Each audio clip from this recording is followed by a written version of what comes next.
Hello?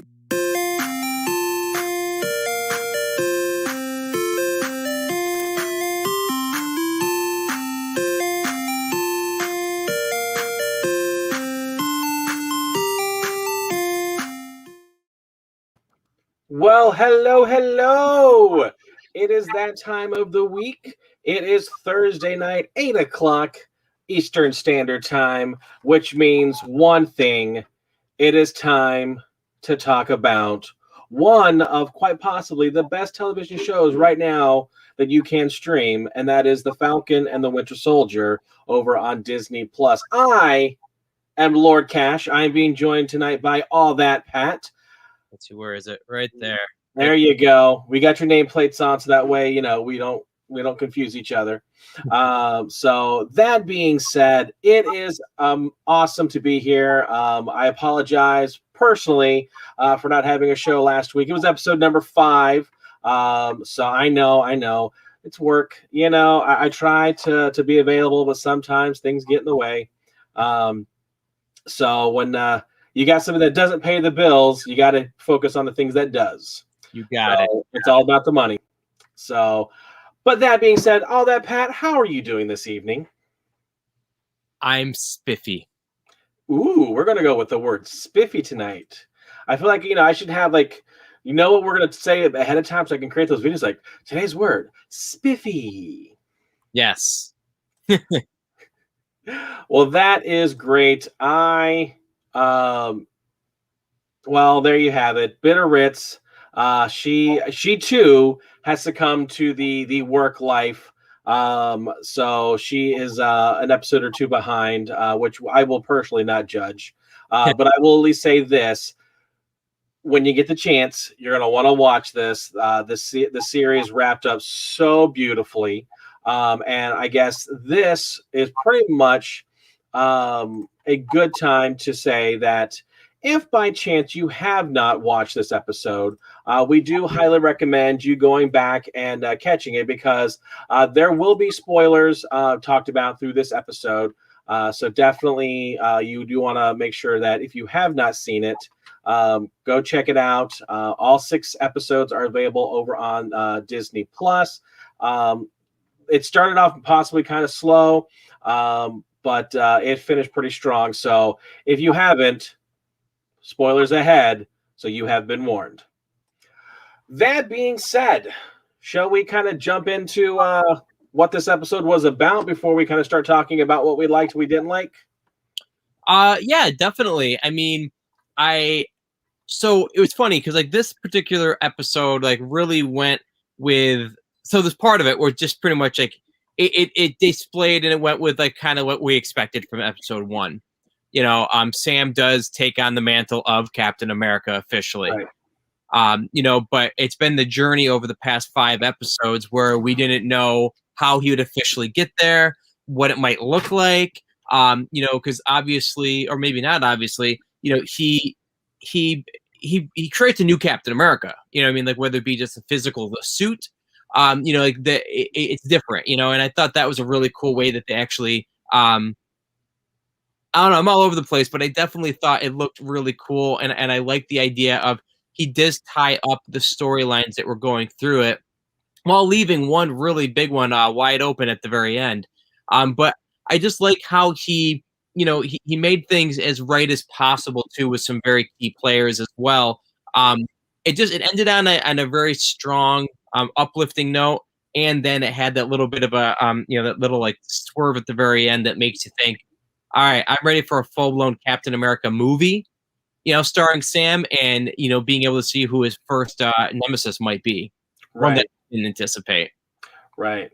So to kind of jump into the official kind of what did that storyline actually pertain to? So we've got a little kind of an abbreviated version of it. So with that, Sam, Bucky, and Sharon attempt to rescue the GRC from the Flag Smashers. John Walker tries to take revenge on Carly and the rest of the Flag Smashers. On top of that, John Walker must decide. There's a kind of key moment where he decides where he wants to stand on which side of the law. Sam tries to convince Carly to do things differently because he doesn't think that she's doing it the right way. Bucky and Walker do, however, come together and work together to capture most of the Flag Smashers. And then, of course, at that moment, Sam challenges the GRC to do things different, do things better. Contessa Valentina helps John Walker assume his new identity. Bucky is finally able to cross off that last name off this book, and Sam takes Isaiah Bradley to the Captain America Museum to show him exactly how he made a difference. So I think that was very cool. Everything kind of how it wrapped it up all into a nice little bow there. So that was, like I said, this absolutely, I think is quite possibly hands down my favorite episode of the season, just because it just, everything was just so beautiful about it. You talked about the suit. It just like almost like straight out of the comic books. The outfit that he does wear when he takes over the mantle as Captain America. And that is just, it was just beautiful. I loved it. You've got a nice little blend of Captain America's design, and pretty much like the three types of, he has that white, bars on it, very similar to, his first Avengers outfit. You've got kind of the stripes across his chest, very similar to that of Winter Soldier. And then, it just has some of that look of even when he had his time in Civil War. So it's just a nice blend of like the fatigues and everything that he kind of wore at one point in time. It was just that blending of all of the Captain America costumes and outfits that he's worn throughout his time frame as Captain America, that the Wakandans, which Bucky called in a favor, probably talked to Shuri over there and was like, hey, make my boy something real quick. Right. Well, and he has the vibranium wings, so that also doesn't like ignore his past as a superhero as the Falcon himself. So, just having that whole like Captain America lineage, also while not just completely, ignoring his lineage as the Falcon. And you mentioned, Lord Cash, all these different characters, that had the different story arcs, kind of coming together. Real Weird Art does bring up the idea of like what is the most important quality in a person, because we do see a lot of the characters, like John Walker, having to like really decide like what makes an important characteristic in himself, because he still feels like he did the right thing for like what his friend, his partner, when he visits his family, like they feel that they're on the right side of things, like, and even Carly, like, so you got to think about that, like what makes a quality person. And there's that blur, for all these characters, in this series, that, in some ways they're all quality, whereas there's other ways that you might go against what they're thinking. Right. Yeah. It's, they say the most, I'm trying to think of how to actually say it. The best villain is the one that actually makes sense. For example, Thanos, he's, and generally speaking, he's right. The worlds are overpopulating themselves. They're destroying the resources. They're destroying the planet. So in order to make things last longer, get rid of half the population. Now, how he goes about doing that may not necessarily be the best thing. And that was one of the things that kind of Sam was talking about to Carly is, it's not that your message is wrong. What you're trying to do is not wrong. It's just different. It's not necessarily, if you're killing people, that's not the right way to go about this. Yeah. So it's, it's what qualities make a hero, a great person. And I think Sam's greatest weapon is his compassion, his understanding for other people. That's probably what makes him such a great mediator. That's the word. I think there's an A in there. To be able to talk and he gives that advice, that coaching to other people, coming back from the war. He understands because he was in the military himself. So therefore, having the compassion as the the human race is like, look, there are things going on in this world that are not right. You people, you as the government, have the ability to make the changes. You have the power.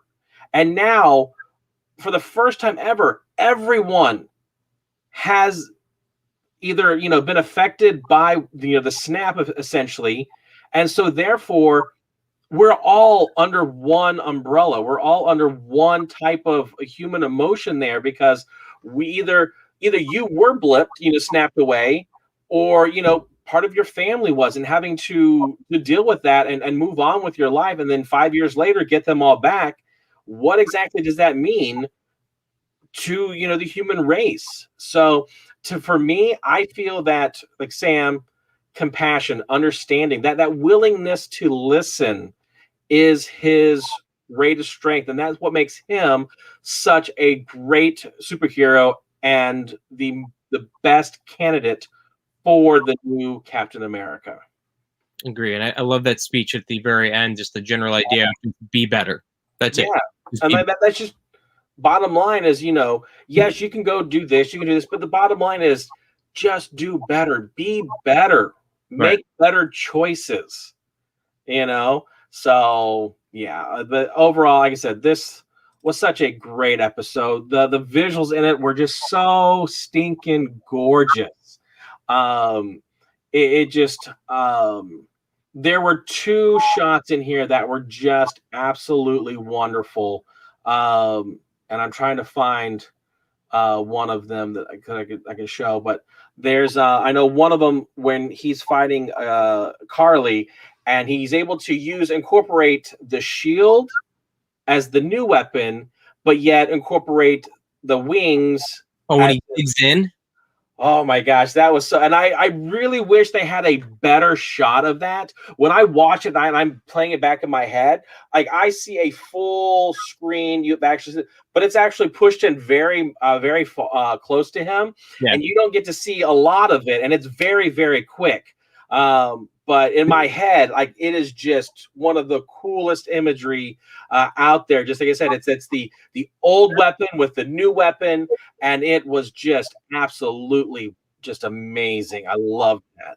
Yeah, and if you haven't seen that for some reason, you're getting spoiled right now anyway. But yeah, he literally digs in his back wings to kind of give him stability to hold forward, by having the shield in front of him to kind of deflect and defend. Yeah, that was a great part, because I mean they didn't waste any time in this episode. Like the first thing that you have, it's right into the battle with Captain America, and as soon as I saw that, I was like, same thing I just kind of said, like, damn, they're just getting right into it. And then it's funny because they get right into it, and then it actually slows back down a little bit, and because once that fight scene kind of concludes, I was like, wow, is this episode already over? And it's like, no, you still got another like 30 minutes at least.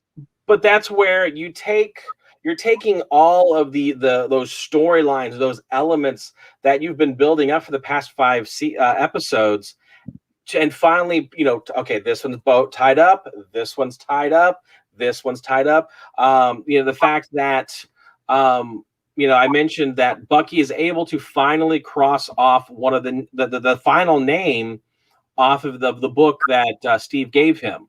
And so all the people that he's done wrong, and as the Winter Soldier, trying to make amends for those, and finally he goes back to and I'm forgetting his name right now, but it's the old guy that we see in episode 1 that we haven't really seen since.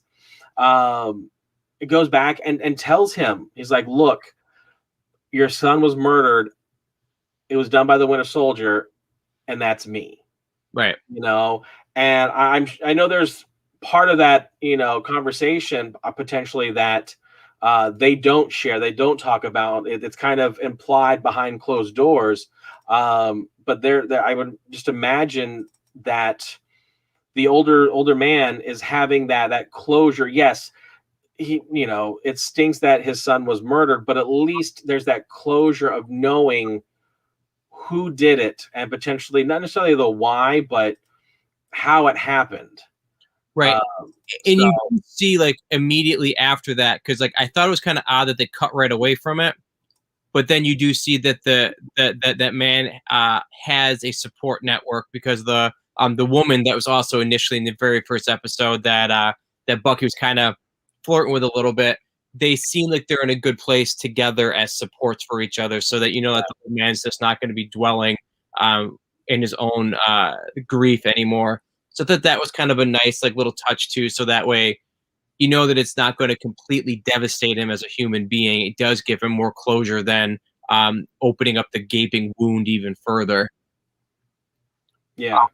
What were your thoughts? So I was a little disappointed. It was pretty sad in some ways. Well, in all ways. Carly, and as you know, does pass away. She does die. But she goes out kind of like as an understood miscast hero for some. She does go out being at least heard and understood, I should say. But what were your thoughts as far as her death scene?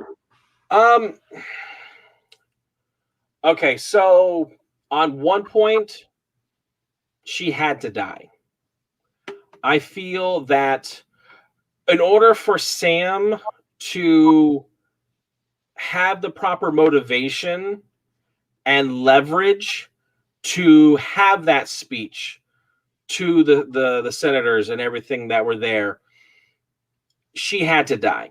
Right. Because otherwise, then this organization, this quote unquote terrorist group that, as they've been dubbed, would just continue going on. Pretty much every single member of the Flag Smashers, at least as the super soldiers, are dead. I think there's only one left, and that's the one that got fished out of the river. So I think they said, did they say the Hudson, or was that? Am I just? They may have. I if I say yes, it's more or less me just kind of taking what you just said and saying, of course. But yeah, that sounds right. Right. So I just the phrase "fishing him out of the Hudson" sounds right. But again, I only watched this episode twice, so. Normally, I'm like 3 or 4 times, so I really absorb a lot of the stuff there. But time frame, not a lot of it this week. So, but yeah, no, I feel like she did have to die, and then of course there was the knowledge that she obtained right before she died, and that is essentially. Proclaiming, and I'll say the words proclaiming, that what we've potentially have been expecting and suspecting all this time is that Sharon Carter, the granddaughter of, what was her name? What was her Carter's name? Not Karen. Well, Agent Carter, but basically Steve Rogers' girlfriend from the 40s. Yeah. I can't believe I'm blanking on her name. Well, I know Hallie Atwell. We do seemingly understand though that she was the power broker all along. Right. So we kind of had guessed earlier, but they just certain things that kind of made its way to that way.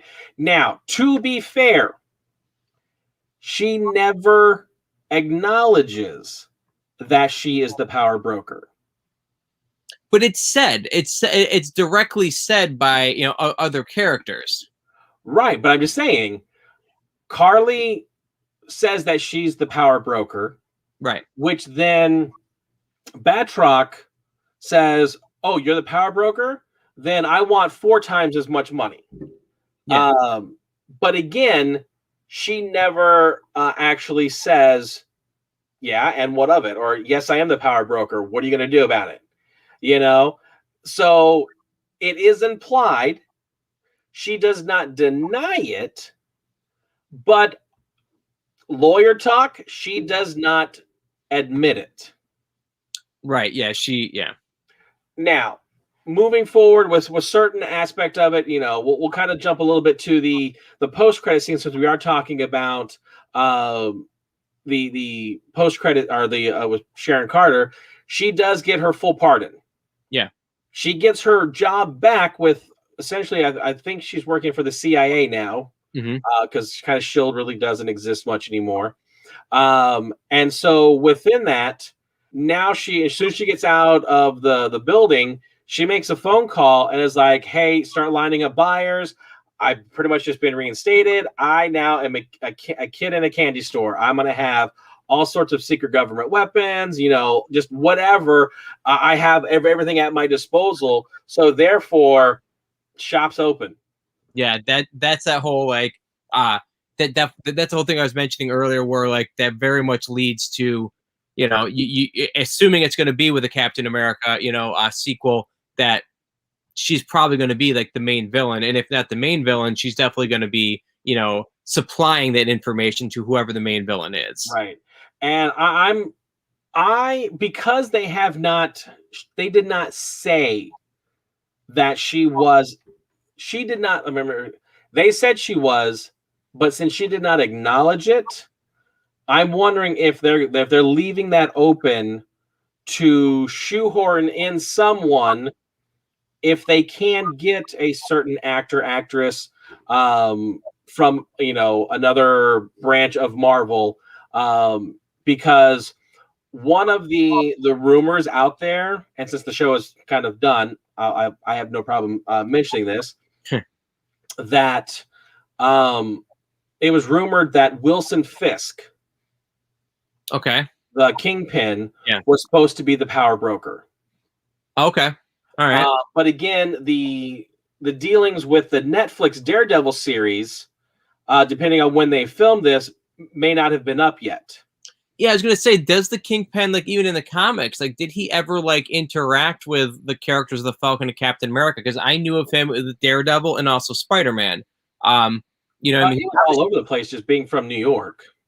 No, you're right, and he's in that universe. But I guess, like, for me, that was the main interaction that I had with that character. So that would be interesting if they brought Kingpin back, for the movies, if they do go in that direction. Because I guess the bottom line is, who was she talking to? Right.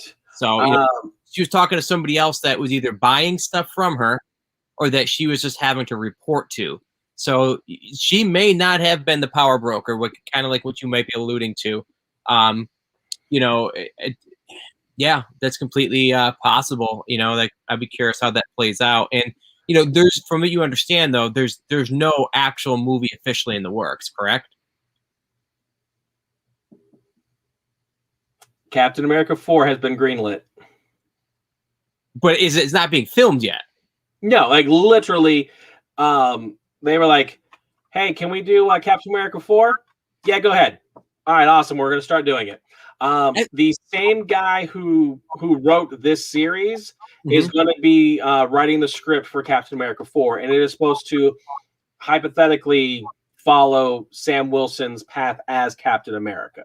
Oh, I would hope so. I mean, that makes logical sense. You know what I mean? Because the person that the writer, I don't know. Do you know the writer's name off the top of your head? Offhand, I don't. But it would make, I'm gonna look it up.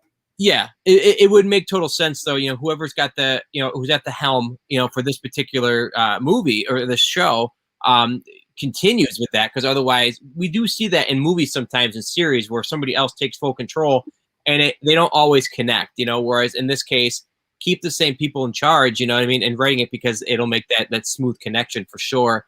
I found it. Obviously, let me know if you still need me to fill time. I found it was pretty cool. I saw an interview with I feel bad. What is who is the actor that plays Captain America? New Captain America? Yeah. Anthony Mackie. Yeah. Anthony Mackie had his first interview with Stephen Colbert on the Late Show with Stephen Colbert on, I think it was Monday. And it was cool because it was his first interview, after, the big reveal, so to speak. And Stephen Colbert is a huge fan of the Captain America character. And if you actually watch the show, he actually has a Captain America shield on a set of his wall. He had it even when he did the Colbert Report. on Comedy Central. So I found it was really cool to have him. He had this first interview with him. But my point of bringing that up was Mackie did not even know like that he had never seen the toys. They actually had revealed a Captain America like full action figure, and according to what we saw on the interview, he revealed it to him on that interview, and like he just was like so like floored by it. He's like, let me see the face, and he wanted to actually see it because to be able to share that with his kids and with all the other kids in the country and the world, like just seeing that first version of Captain America being portrayed by a black man, like an African American, you could see the emotion in his eyes. You know what I mean? That I thought that was so cool. Just I don't know, it was a really big moment. Obviously, just as a comic book fan, but obviously it was a very big moment for different cultures. For sure. Right. So the gentleman's name is Malcolm Spellman. So I'm like, he's Kingpin? No, he's the writer. So this is the guy. This is the head writer for the show. And yeah, I'm excited to see exactly what's going to happen. It's like I said, the show just knocked it out of the park, 100%. Now, does Winter Soldier continue to be part of the Captain America universe, or does he get his own spinoff, or is he just kind of done and just kind of like a side character throughout different shows going forward, different movies? So I read an article that says technically the Winter Soldier is dead.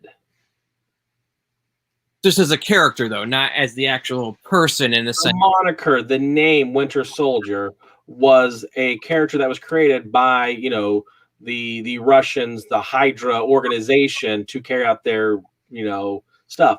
But since Bucky was able to go through and make amends for everything that he's done as the Winter Soldier as best as he could, he now has that internal piece, that closure, that the persona of the Winter Soldier no longer exists. He is no longer that person anymore. Yeah, and that makes sense realistically. So I'd be curious. I mean, I would imagine this character is just going to maybe pop up now and then. Again, not the character, but, Bucky, may show. Yes, Stan Sebastian's not going anywhere. He is a beloved character within, the MCU. Everyone loves Bucky. And I'm sorry. Want that image. Where did I do with it? Of course, I didn't save it. At the very end, where you have Sam and Bucky just looking off into the sunset, both of them have just that smile on their face that from when they are sitting in that VW bug in Germany, watching Steve Rogers have interactions with, Sharon Carter, getting back, the shield and wings after they kind of got broken out of prison over in Germany. And they're pretty much, just to now they are best friends. Yeah. You have seen that, their first interaction from episode 2, they're biting each other's heads off, just kind of going off, being that very snarky. Even when they meet up with Sharon, and they're just like, you're not going to move your seat, are you? Kind of a callback to, the original interaction.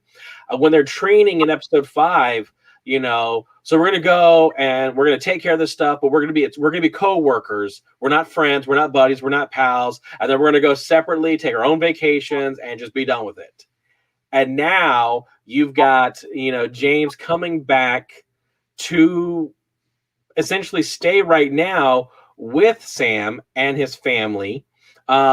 I don't know if I saw the note of this, and I guess there's some additional behind the scenes footage. But you remember when he is at the very, very end, he's going to the cookout. He's got that cake in his hand. Mm-hmm. Guess how he gets there?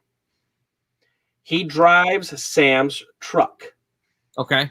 So the same truck that as he's walking, he kind of cuts it out. But basically, there's a shot of him driving Sam's truck and getting out of it, which means Sam trusts him. Basically, kind of, oh, we're going to go to the cookout. What are you going to bring? Nothing. Take my keys. Go to the store. Get something. I don't care if it's just a store-bought cake. You're not coming to this party, this cookout, without bringing something. That's not how we do it here in the South. get. Right. You Well, know? I anticipate too that, you know, I mean, in the next move for Captain America, you may even see that he's like dating the sister. You know, I mean, there did seem to be a little bit of Don't flirt with my sister. yeah. Which I thought that was great. Just the look that coy look is like Bucky. You know, just as you look at it from the boat and everything. It's just the character development, you know, from when you see, you know, him from, you know, Winter Soldier, the first Captain America movie, when he comes back to now, like I said, you've got that smile on his face, just that peace, that you know, he's got his humanity back. And you know, he's come to terms with not only Sam being the next Captain America, but has come to peace with Steve Rogers choosing Sam to be the next Captain America. That's like, you know, at the end of the battle, Bucky refers to Sam as Cap, very much the same way that he did to Steve Rogers. And there's that kind of scene where it does it from the behind, where Sam's kind of walking in front, and Bucky kind of pats him on the back, but kind of does the taps the shield, and kind of like people are saying like he acknowledges Sam as Captain America, but then also by patting the shield is saying, you know what, Steve, you did right. You chose the right person to carry on the name of Captain America. And like he acknowledges that, and it's just like, well done, Steve. Yeah, definitely. And we actually didn't even touch all that much about the new exhibit, you know, in DC. Like, I really was happy that that story arc as well did not end on a bitter note, you know, because it felt like it might be going in that direction, you know, and ultimately, you know, again, talk about how Sam was able to do the right thing and be able to be like the true Captain America and make those bridges. And, you know, I don't know if you got a clip of that or a shot of it, but ultimately there is a soldier, a statue installed into the History Museum that basically recognizes, you know, the sacrifices that were made for some of the original Captain America projects. Yeah, I had gotten the screenshot, but now that I've got two monitors, when I do a print screen, it takes both of them, and so I have to like format them, and I was running short on time, so I skipped that one. But yeah, no, it was very cool, and the way it touched Isaiah. Yeah. Like it moved him. Like you can kind of, you saw the emotion of, you know, everything that I've done for this country, everything this country has done to me is not been forgotten. So it's always great to actually kind of see that emotion come through. You saw the jaw, you know, kind of like quivering because it was he was moved by it. So I thought it was really, really good. Right. And you know, it's something I'm just thinking about now, and it might be considered subtle. He left his house. Yeah. Just simple fact that he trusted him enough that he even left the house, because he was literally hiding all these years because he was like, he wanted to be dead to the world because of everything.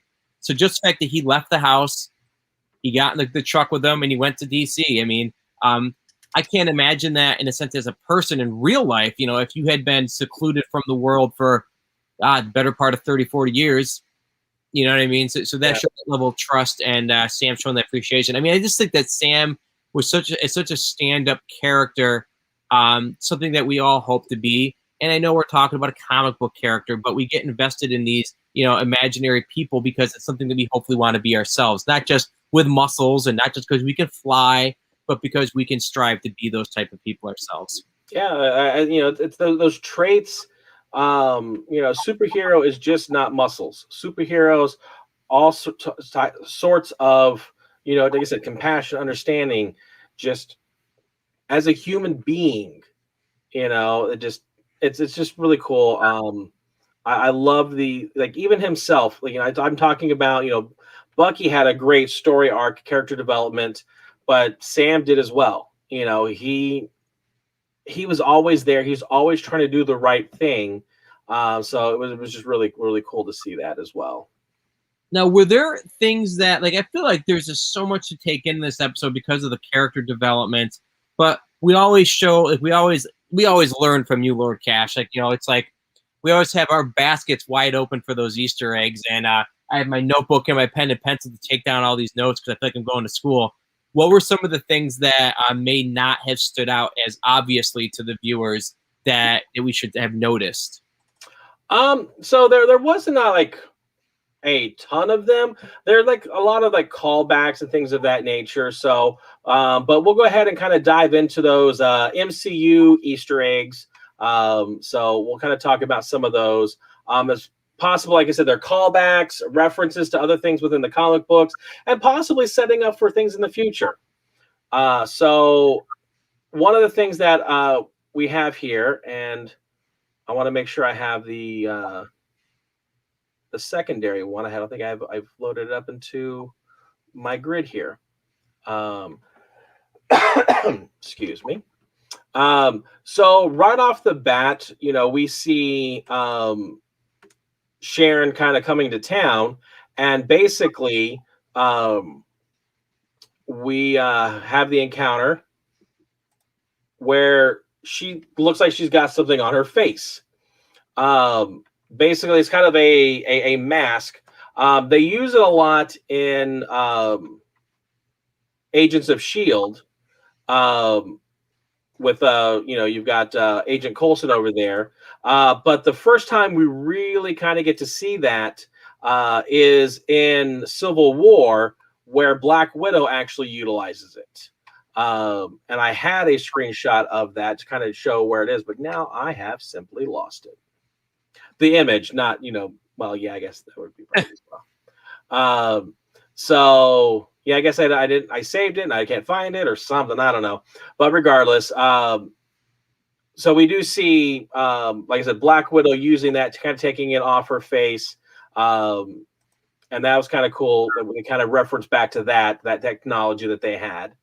Now, at the very beginning, we had a conversation with Torres and Sam Wilson. And Torres was like, so is it true that Captain America, where is he? Where is he on the moon? That's what I heard, right? Yeah, that. And then so there was this thing where it's like, he walks in, he's like, I'm Captain America. I thought he was on the moon. Yes, yeah, that was like right in the beginning. I caught that. Well, yeah. A great callback and everything to this series itself was great. I loved that. There was also this scene where Bucky is talking to Carly, saying, basically, I've tried so much, I've tried everything I try to do, and I failed twice. And that's kind of basically talking about his fight against Thanos. Mm-hmm. He fought, but yet they got defeated. He was one of them that got snapped away. And then potentially, back in 1940s when he was on the train with, original Captain America, Steve Rogers, and part of that train gets blasted open and he falls to his death. Or so we thought until, he comes back as the Winter Soldier. Right. So he's failed twice with that. Here's that one image that I was talking about, having, Sam Wilson basically kind of doing the little bird with his wings, but yet also it's incorporating the shield to help block us. So you've got this vibranium dome going over him, which was so cool. Another kind of a callback that they had when essentially Sam Wilson makes his debut to the world as Captain America. You have one person who's like, that's the Black Falcon there, which of course is a little callback to when he's visiting Baltimore and going to Isaiah's place, and a little kid goes, you're Black Falcon. And he's like, what makes me the Black Falcon? Because I'm black? Does that make you Black Kid? And so I thought that was cool. But then even better, in that same moment, another guy of color was like, nah, that's Captain America. And that just was like, kind of proved that, okay, this is what, the black community needs. They need another superhero that they can relate to, that they can, that looks like them, not just having T'Challa as the Black Panther. You've got a black person as Captain America, Right. carrying those stars and stripes, carrying that shield. That's what they wanted. That's what they needed. So it was just very cool to kind of see the characters within the show really acknowledge him. Like, no, that's not Black Falcon. That's Captain America. Like, he's crossed that line. So that was really cool. Definitely. Um, this at one point, one of the armored vehicles kind of goes off the edge, and Captain America. It still sounds a little weird because I want to call him the Falcon. Again, Falcon America. Don't know if we can get copyrights on that one. Right. Yes. So, but basically, in his new suit, Sam utilizes kind of two jets that help push the truck back up onto the ledge. Very similar to how Iron Man did it in Far From Home, kind of pushing the barges back together with Spider-Man. So it's kind of like you've got Captain America, you've got Falcon, you've got Iron Man, and of course with all the vibranium going on, he's very much, he's Black Panther all rolled up into one superhero. Just all the gadgets that he has, it's just pretty cool. Well, and that's the whole great thing about the Marvel Cinematic Universe in general, is that they're able at this point to tie things together, even with storylines. Oh, yeah. And he's like the true, he's symbolic of just even that, aspect too. I'm just, I'm so glad that, we were able to watch and cover the show for sure, and I can't wait for them going forward, because there were moments in the series, that I was kind of back and forth on it, particularly with that dreadful season 3 curse, or episode 3. Episode 3. Yeah. And I can't wait to see how Loki turns out, and What If, and even like some of the movies too, like Black Widow and Spider-Man. Is it Far From Home? Is it Homecoming? What's the No Way Home? No Way Home. I know it has home in the name, and you just said those other ones that were actually existing movies. But yeah, I'm just pumped for that, going forward. But ultimately, very satisfied with this show. Yeah. Another thing that kind of, this is a stretch to kind of an Easter egg, but I always thought it was cool, is just basically you throw something at Bucky, he's going to catch it. Whether it is a Captain America shield, a knife, a piece of steel bar, he's going to catch that. That's just what he does. He's got cat-like reflexes, and realistically, he's catching it with not even his metal arm. Yeah, no, that is his metal arm. I think. Nope, it's not his metal arm. So it's just, again, it's a very minute one. Kind of a callback. So at the beginning of the episode, a Flag Smasher gives Bucky a phone, has the conversation, and then later on, he's able to use that phone to tell the Flag Smashers, hey, meet us here, northeast corner. And that's basically how they're able to round up all of the, renegade Flag Smashers and get them loaded up to go to prison. Right. Yeah. And then, of course, they get loaded all up. However, their fate is not very good, because basically they go kaboom. And that brings in a new character, not an older character that they've introduced in the show, and that is Zemo's butler.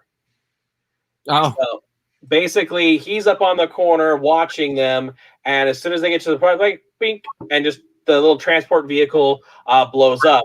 Now, originally, they were supposed to be going to the raft. Like, we're transporting them to the raft. Now, how familiar are you with the raft itself? What's funny is when they said it, I sounded familiar, but I really don't have any real knowledge of it other than the name, so I don't know. So I strongly suggest that when you and BitOfRits have the time to really sit down and watch Civil War, both Winter Soldier and Civil War. They're probably outside of the Avengers movies.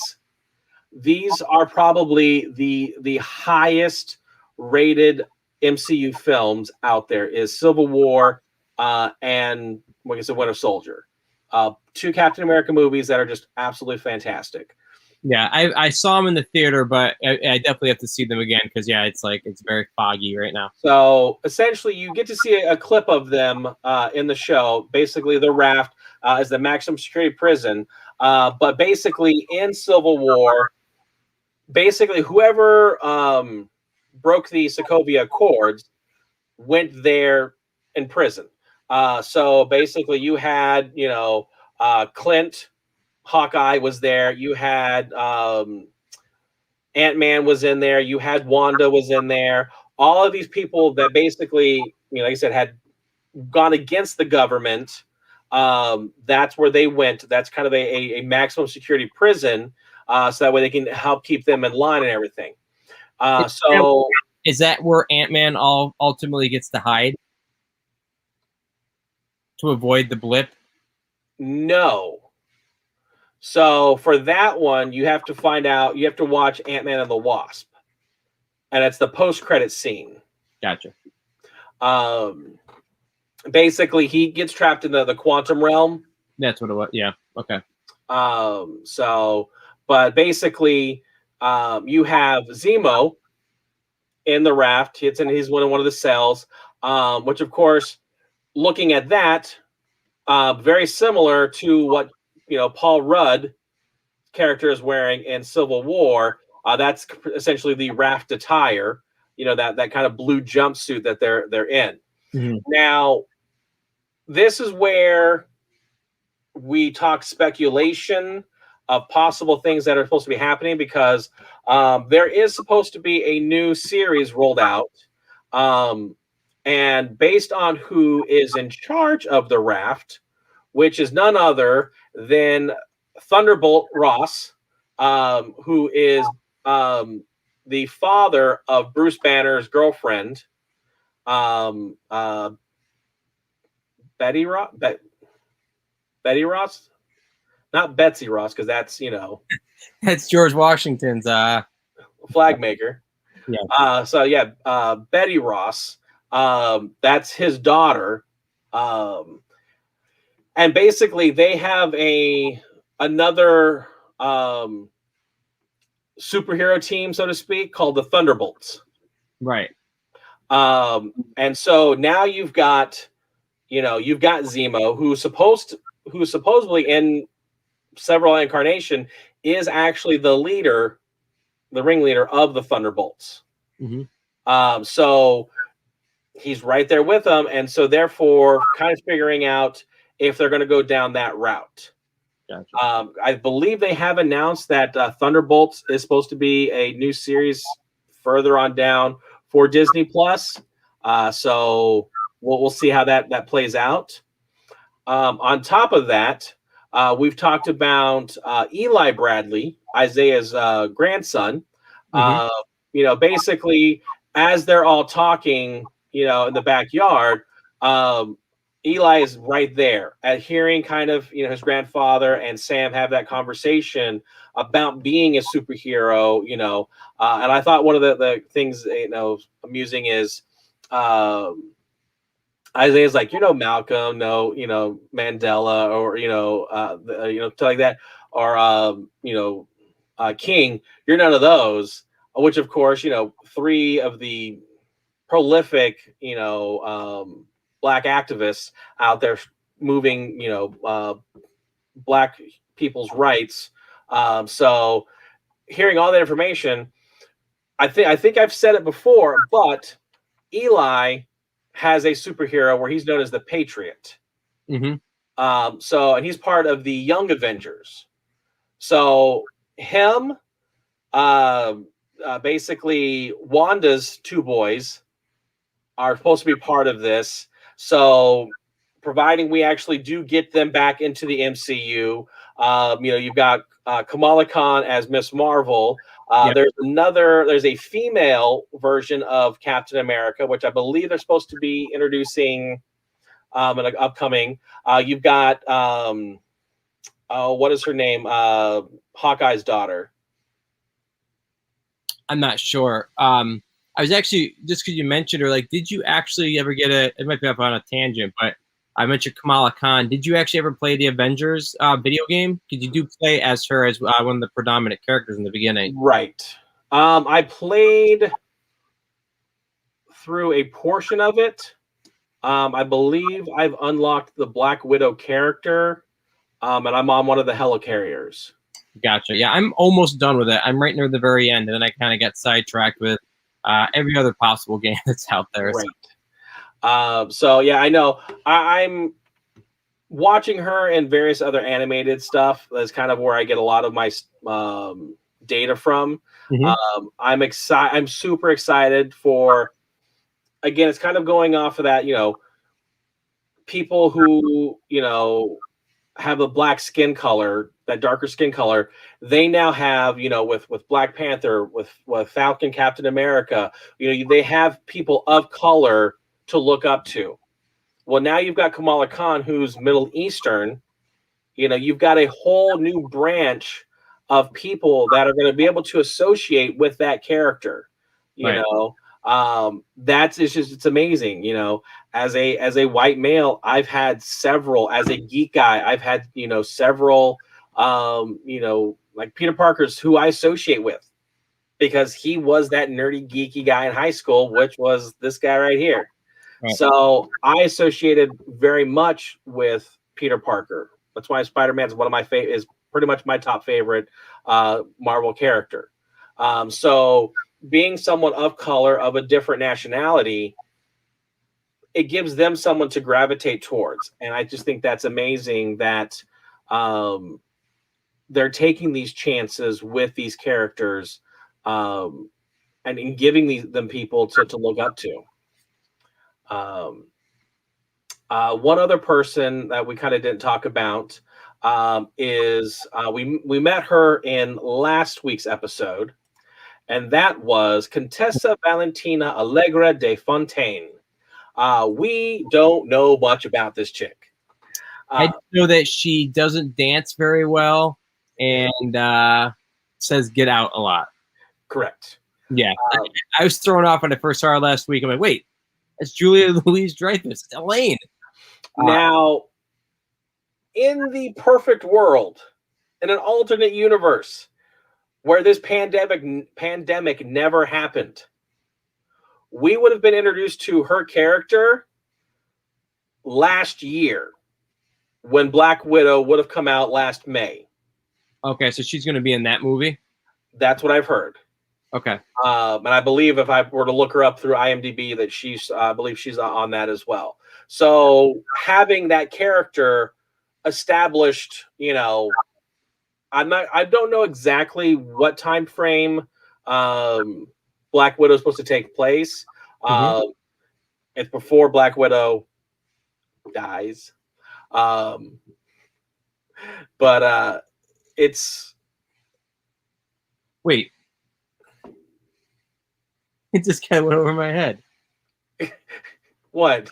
Nothing. Go ahead. So obviously this is kind of a prequel to the story that's going on right now, because Black Widow's character does die in game. Yeah. And so it's all that stuff that's we would have already known while watching this show. And in fact, this show, I believe, was supposed to have been out last fall, but because of filming and production wise, it got pushed back.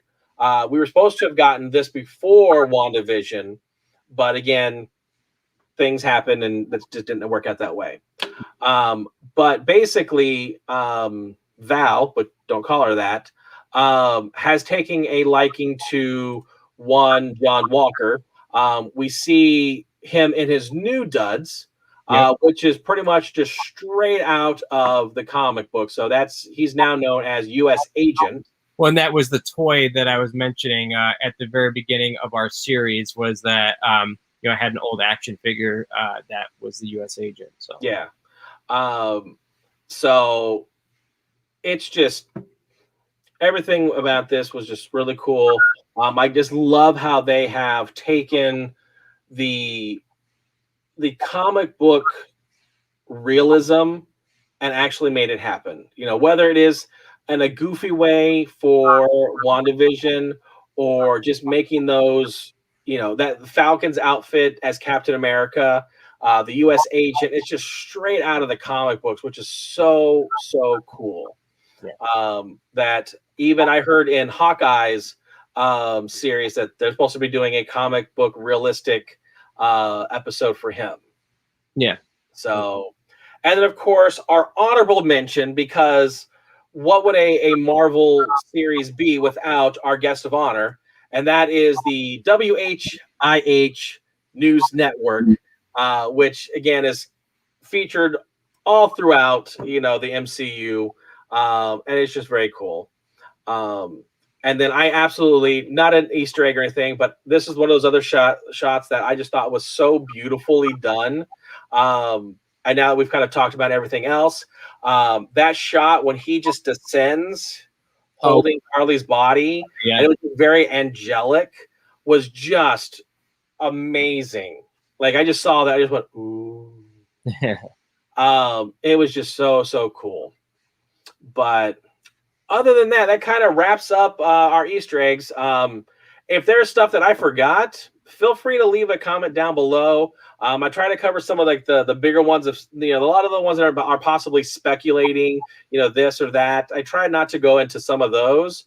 But for the most part, if I've got some hard evidence, being that it's a comic book character that has the same name, it's the same everything, they're going to like I said, Eli possibly going to become the Patriot at some point in the future.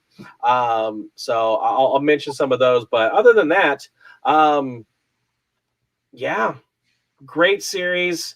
Obviously, if you're watching, the season finale, which they have announced a season 2, is on its way. So I can't wait for, that to happen. I'm sure it probably will get released after Captain America 4.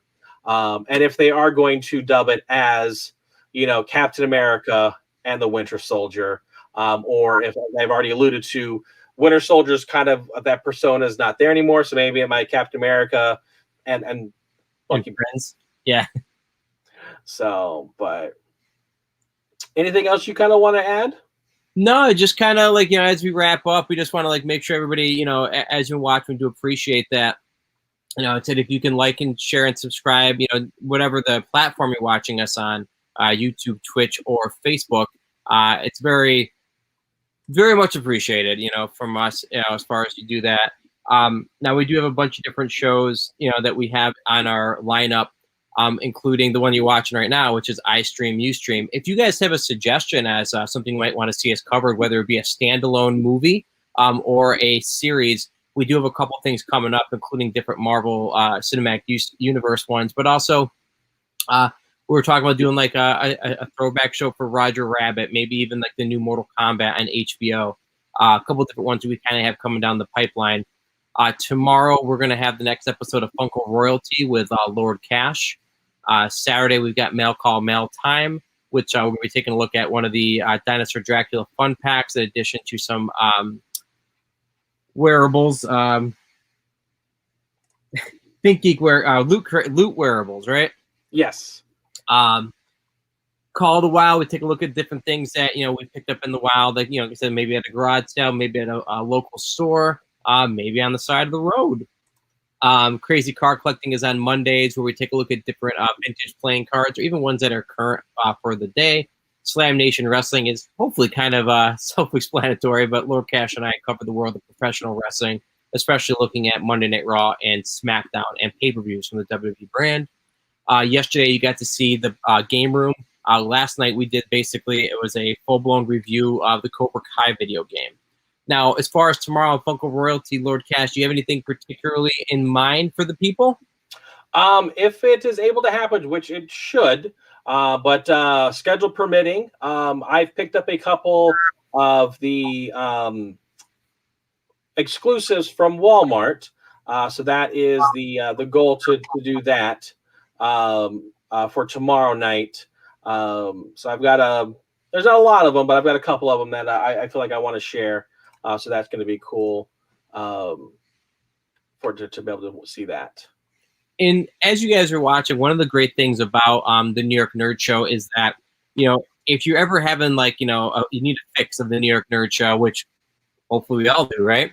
If we don't have a live show each night, which we usually are able to, but if you go to our YouTube channel, especially, we have over 100 episodes of a variety of different shows that you can always watch. We'd love to we should share some different ones, but we should have something airing tomorrow at 8 o'clock. If it's not Funko Royalty, it'll be one of our other shows as well.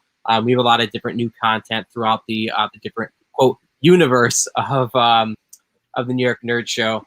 So. And like I said, we talked about we might be doing, hopefully we're doing an upcoming show for Roger Rabbit on iStream, Ustream. We'll have some of the littles joining us for this one because, we grew up with Who Framed Roger Rabbit, but Lord Cash's daughter and our niece Cece, they're not as familiar with it. So it'd be kind of cool to see what they take from this particular movie because it's one of the first big examples of integrated live action with cartoons because we recently covered the Tom and Jerry movie back in February or March. Another episode you can watch on iStream, Ustream, by the way. So we feel that this was almost kind of like the one that started it all, in that kind of a genre. Almost. You had 1964 Mary Poppins. True, with the penguins, and even infamously they had Song of the South, and there's also a couple other movies. But Bedknobs and Broomsticks. Yeah. I guess for us growing up, Roger Rabbit was the one. For our age group to be able to see in the theater in its original release. Yeah. Definitely, this is one that for the longest time I thought that this was the first one. This is such an amazing thing that they've done. But this is what is great about this. And I'm going to wag my pen for a second here. This was the first time, and one of the reasons why this gets locked up on a lot of who owns it is because you've got Disney characters mixed with Warner Brother characters and MGM characters. Yes. So with that, there's a lot of legal loopholes of who owns this movie. So with that, like I said, you've got Bugs Bunny, Mickey Mouse, all running around part of this, as well as, introducing new characters such as Roger Rabbit, Jessica Rabbit. And it's a fantastic, kind of a little bit of on the dark side, but hey, live a little bit, right? Exactly. When we cover that one, we're going to be able to share a little bit about the book. BitOfRits and I do own the book and have read it, so it's kind of interesting to touch on that. Nice. Yeah. But with that being said, I hope that everybody has a great night. Make sure, like you said, like, share, and subscribe. And until our next show, we do say thank you and adios. Hello.